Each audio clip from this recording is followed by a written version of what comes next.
अच्छा जी, आप सब लोगों को देसी अंकल जिप्सी चैनल पे खुश आमदेद।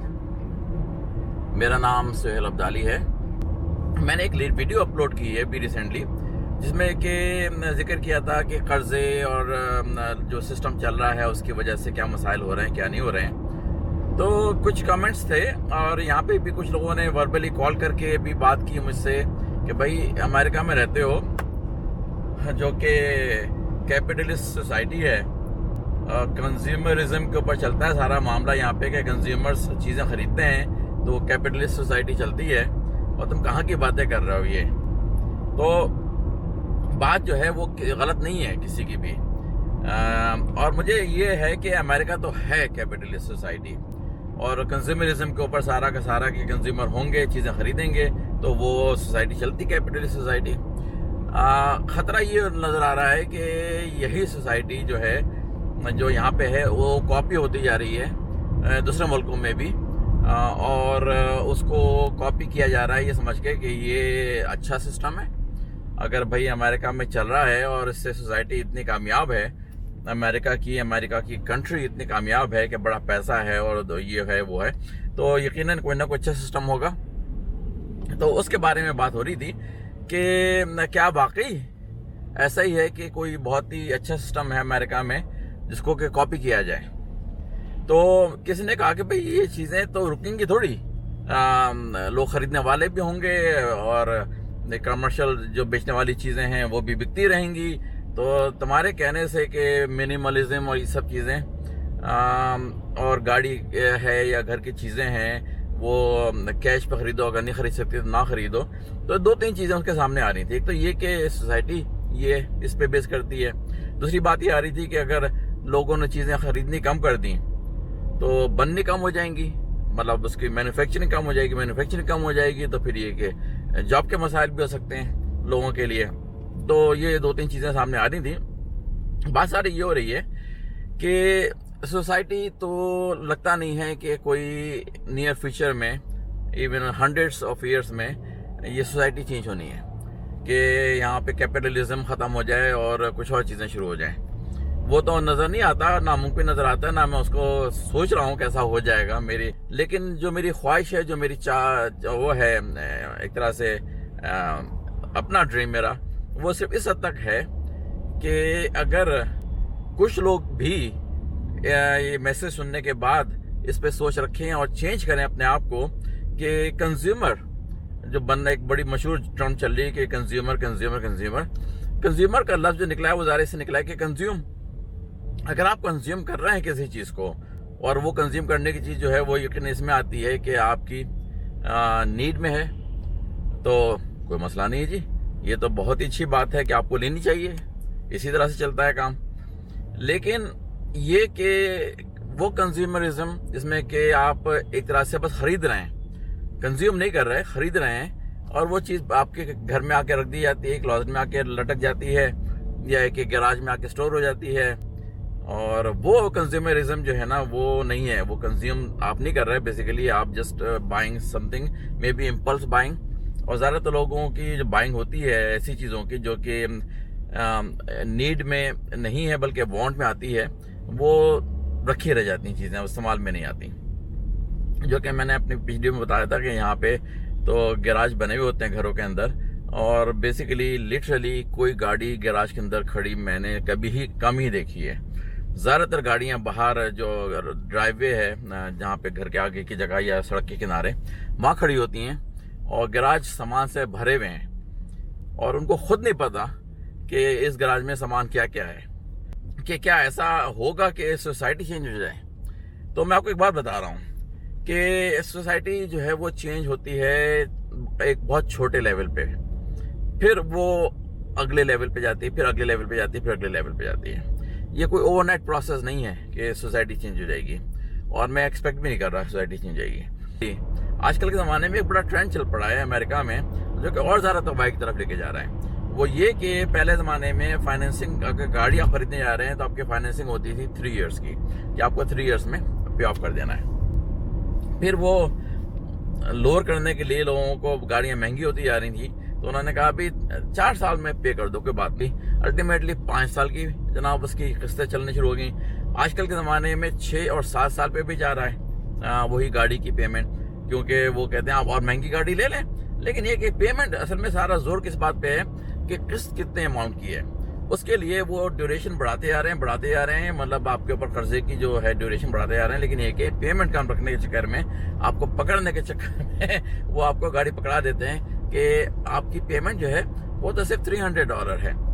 लेकिन ये नहीं सोचता कोई कि ये पेमेंट अब जो होते होते 6 साल और 7 साल पे जाने लगी है। इसी तरह से घर की मॉर्गेज। एक बात अगर आपको मैं बताऊं जो कि शायद आपको पता है, मुझे शायद नहीं, मुझे आपको पता है, लेकिन आपने कभी उस पर तवज्जो नहीं दी।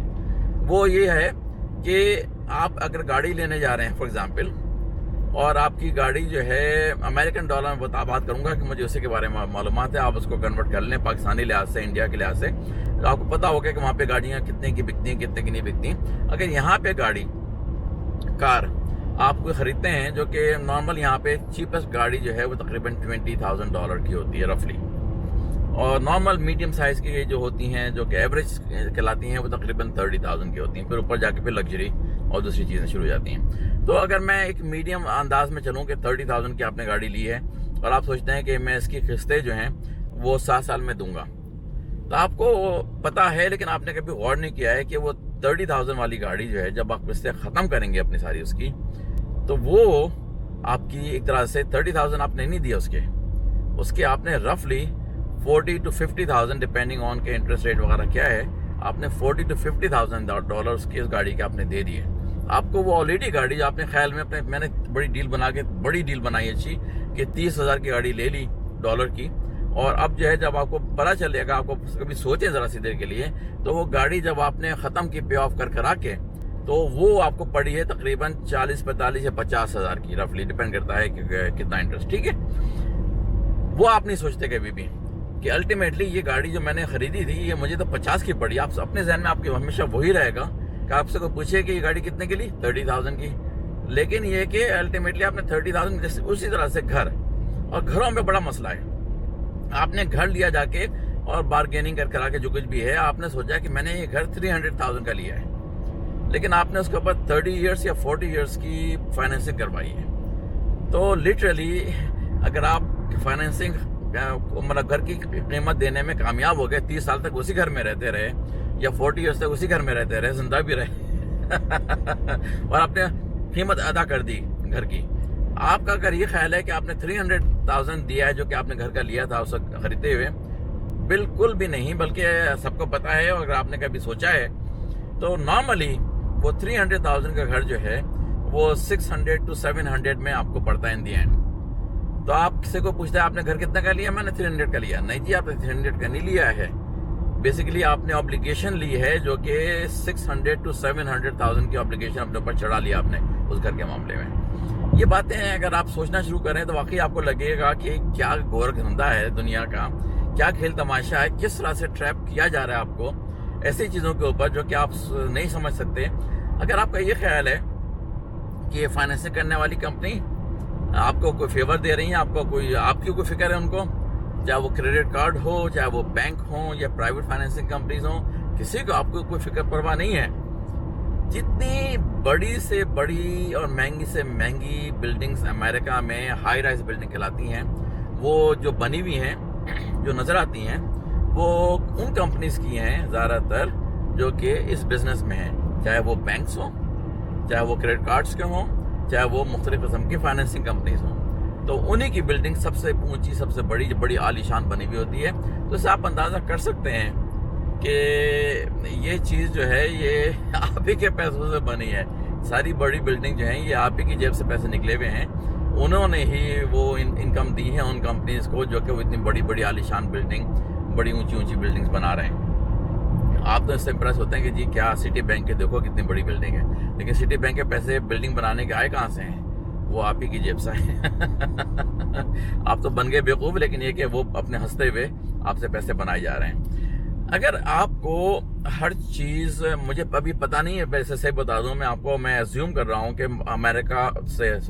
इंडिया और पाकिस्तान की जो सोसाइटी है वो भी अब कंज्यूमरिज्म की तरफ जा रही है, वो भी थोड़ी सी अब कैपिटलिज्म की तरफ जा रही है। तो अगर ऐसा हो रहा है और अगर ऐसा हो गया तो बहुत ही बड़ा मसला होगा इस तरह से कि फॉर एग्जाम्पल आप एक छोटी सी चीज लेने जा रहे हैं जिसकी कीमत जो है से समझ लें कि 25,000, 30,000, 50,000 जो भी समझ लें, मुझे पता नहीं पाकिस्तान 50,000 की वैल्यू क्या आजकल चल रही है, लेकिन अगर अमेरिका में ये कहूं कि आप एक टीवी लेने जा रहे हैं, इसकी कीमत जो है वो $1,000 है, लेकिन जब आपको पता है कि आप ये चीज जो है क्रेडिट कार्ड पे ले सकते हैं, या जो कंपनी है वो कहती है कि जी हम आपसे फाइनेंसिंग हमसे करवा लें आप, और पहले 3 महीने कोई पैसा नहीं है उसके बाद आप किस्तें देना शुरू कर दीजिएगा, तो 3 महीने आपके फ्री हैं। गाड़ी की भी करते हैं कि ले जाइए आप गाड़ी, पहले महीने कोई किस्त नहीं है, उसके बाद आप किस्तें दीजिएगा। तो लोग सोचते हैं अच्छा पहले महीने तो कोई किस्त नहीं, चलो ले जाते हैं। इसी तरह से टीवी वगैरह की भी, और अगर आपने उनकी कंपनी की फाइनेंसिंग करवाई है जो कि टीवी बेच रहे हैं आपको, तो वो तो बड़ी हाई इंटरेस्ट रेट के ऊपर होती है। इसी तरह से ये सारी जो स्टोर्स खुले हुए हैं यहाँ पे, जहाँ से कपड़े लेते हैं और मुख्तलिफ किस्म की अप्लाइंसेस वगैरह लेते हैं, उनके भी अपने फाइनेंसिंग चलती है, जो अपने क्रेडिट कार्ड्स हैं, जिससे कि जेसी पेनी है और मर्विन्स, दूसरे स्टोर अमेरिका में नाम से हैं, तो उनकी अपनी फाइनेंसिंग चलती है, मेसीज वगैरह, वो अपने क्रेडिट कार्ड इशू करते हैं, लेकिन उनके क्रेडिट कार्ड जो हैं वो नॉर्मली 24%, 25% इंटरेस्ट रेट के ऊपर होते हैं। लेकिन कहते क्या है कि इस पे सेल लगा दी है, इस पे ये कर दिया है और आप अभी ले जाइए, और पहले जो है महीने कोई आपको पेमेंट नहीं आएगी, 2 महीने कोई पेमेंट नहीं आएगी, वगैरह वगैरह वगैरह। तो अल्टीमेटली वो पैसे आपसे बना रहे हैं। लेकिन अगर आपको कहा जाए कि अच्छा जी $1,000 का जो टीवी है ये आप कैश पे खरीदें, तो बड़ी तकलीफ होगी जी आपको लिटरली आपको बड़ी तकलीफ होगी, बड़ी मुश्किल होगी। $1,000 कैश लेके जाना, वो लगता है कि कोई गलत काम हो रहा है, वो आपके जहन पे बोझ बन जाएगा, वो आपको बर्डन बन जाएगा कि $1,000। लेकिन उसी के बदले में जब आप क्रेडिट कार्ड लेके जनाब स्वाइप करके निकल जाते हैं कि हाँ जी चार्ज कर लो, तो उस वक्त आपके दिल को इतना दुख, इतना सदमा नहीं पहुंचता, क्योंकि कोई ट्रांजैक्शन आपको नजर ही नहीं आई कि कोई पैसे गए कहीं पे। यहाँ पे क्या होता है अमेरिका में कि 5 कमरों का घर है, 5 कमरों में एक टीवी लगा हुआ है। क्यों? कि आपको जेब से पैसे नहीं देने पड़ रहे थे शुरू में, आप बस क्रेडिट कार्ड दे के एक टीवी ले आते थे, फिर क्रेडिट कार्ड दे के, और ऐसा होते होते बिल बनने शुरू हो गया। आपने कहा ठीक है जी, उसकी जो है क्रेडिट कार्ड की $500 पर महीने जा रही है, देते रहो। लेकिन वो $500 इस तरह से जा रही है कि उस पर इंटरेस्ट रेट जो है नॉर्मली काफी हाई होता है, 15, 16, 17 जो कुछ भी है % होता है इंटरेस्ट रेट। तो वो अल्टीमेटली जो आपने टीवी खरीदा था 1000 का, वो किस्तें दे दे के आपका $1,800, $1,900 का पड़ जाता है। आपको पता भी नहीं चलता है किस तरह से हुआ ये, लेकिन हो जाता है। और आप ऐसे गोरख धंधे फंस चुके होते हैं कि बस किस्तें दिए जा रहे हैं, दिए जा रहे हैं, दिए जा रहे हैं। अगर वही 5 टीवी जो 5 कमरों के लिए आपने लेना था, आपका ख्याल था, वो आप जाके खरीदें अपने कैश से, तो बता दूं कि वो एक टीवी भी लेना आपके लिए भारी पड़ जाएगा $1,000 का। कि ये $1,000 का टीवी मैं अपने जेब से आप निकालूं, $1,000 दूं किसी को, ये जो है वो लगेगा कि वो बहुत बड़ा आप काम करने जा रहे हैं। तो एक भाई छोटा सा मैसेज आपको देना था। एक किसी लोगों ने कहा था कि भाई ये तो है, मैं कहता हूँ कि सोसाइटी को चेंज करने तो एक बहुत बड़ी बात है जो कि मैं कुछ नहीं कर सकता, लेकिन अगर 4-5 लोग भी उनके कानों में बात पड़ जाए, उनको लगे कि हाँ कोई सेंसिबल बात है, क्योंकि मैं एक वीडियो बनाने वाला हूँ, कुछ एक अगली से, मतलब ये नहीं कि सीक्वेंस में राइट अवे, लेकिन एक बनाने वाला हूँ उसमें कि मैंने कहा था कि 6-7 स्टेप्स ऐसे किए जाएं जिससे कि आपकी ज़िंदगी में थोड़ा सा सुकून, इत्मीनान और शांति आए। तो वो मैं बनाऊंगा, लेकिन ये कि अभी एक बीच में मुझे ख्याल आया कि ये किसी ने कहा कि भाई कंज्यूमरिज्म और कैपिटलिस्ट सोसाइटी को चेंज करना तो बहुत मुश्किल काम है। इंडिविजुअल्स को चेंज करना, मतलब हम जैसे लोग जो हैं उनको चेंज करना फिर भी पॉसिबल है। तो मेरा मैसेज जो ज़्यादातर होता है ऐसी चीज़ों के ऊपर, वो इंडिविजुअल्स के ऊपर होता है कि भाई अगर 4 लोगों को भी मिल गया, उसमें से एक ने भी मैं अपने लाइफ स्टाइल चेंज कर लिया, तो और ज़िंदगी में सुकून इत्मीनान लिया, उस लाइफ स्टाइल को चेंज करके मेरी कामयाबी तो वहाँ पे हो गई। और अगर आज लेके आए और आपके सिर्फ कान में बात पड़ गई, फिर दोबारा कभी पड़ गई, फिर दोबारा कभी पड़ गई, साल 2 साल 3 साल 5 साल 10 साल कभी कोई चेंज आनी शुरू हुई थोड़ी बहुत लेवल की, तो बस वो उसको मैं कहता हूँ कि मेरी कामयाबी तो उस तरह से हो गई। तो ये मैसेजेस जो है ना मेरे सारे इसी तरह के इसी मौजू पे होते हैं ज़्यादातर, कि जो बातें मुझे लग रही हैं सेंसिबल वो मैं करूँगा। अच्छा जी, अगली कुछ वीडियो में मैं ऐसी बातें करने वाला हूँ और ज़्यादा पैसों के ऊपर नहीं, एक चीज़ें ऐसी हैं जो कि वाकई आपको ये नहीं कह रहा कि आप इस काबिल हैं कि बेवकूफ़ बनाए जाए, और ना आप बेवकूफ़ हैं, लेकिन ब्रेन वॉशिंग की भी इंतहा है कि ऐसी चीज़ें इस तरह से बताई जाती हैं, उन चीज़ों को छिपा दिया जाता है जो कि वो नहीं आपको बताना चाहते। तो ऐसी कुछ बातें मैं अगली 3-4 वीडियो में बनाने वाला हूँ, जो कि अगर आप सुने और समझें तो यकीनन काफ़ी लोगों को बड़ी हैरत होगी कि वाकई ऐसी कोई बात है। अच्छा जी, तो यहाँ पे बात रोक रहा हूँ, अगली वीडियो तक के लिए फिर खुदाफिज़। लेकिन ये कि क्या करें, सब्सक्राइब करें, लाइक करें, शेयर करें, कमेंट करें। अगली वीडियो तक के लिए